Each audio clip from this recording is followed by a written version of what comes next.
I know I got misspelled. Better be gracious with the stuff. Okay, so my thing is about Seneca Village.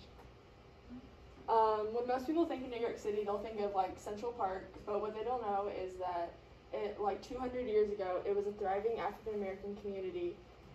Slavery wasn't outlawed in New York until 1827, and discrimination and racism was really bad in New York City during this time, and it limited the lives of African Americans and other minorities.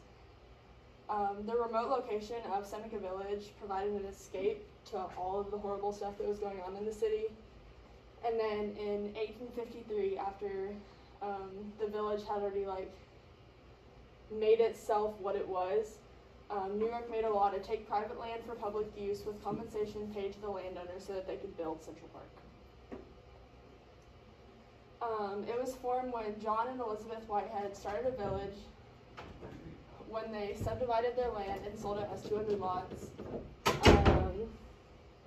Andrew Williams, a 25-year-old African-American shoe shiner, bought the first 3 lots for $125. Epiphany Davis, a store clerk, bought 12 lots for $578, and the Zion Church purchased another 6 lots. And then from 1825 to 1832, they sold a whole bunch more land and made it a thriving community. It was located in what is now Central Park. It's near the West 85th Street entrance, and it was as far east as 7th Avenue, and it would have bordered, I don't even know how to say it, Arthur Ross, I don't even know. It's in that area. There were some residents that had gardens and even raised livestock. The nearby Hudson River was likely a source of fishing for the community. A nearby spring, known as Tanner Spring, provided a water source. There was 50 homes, 3 churches, burial grounds, and there was also a school, so it was a village in itself. It was made up of roughly 2/3 African Americans, 1/3 Irish immigrants, and a small number of German descent individuals. Why was it important?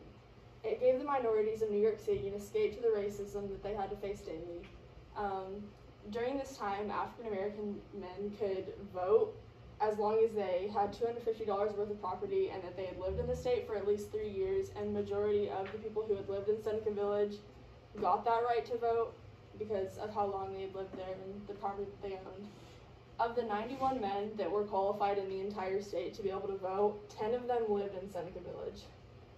The village was home to so many people, and when the city tore down the village so that they could build a large park, and at this time, New York City was a predominantly wealthy white community, and that was who the park was built for.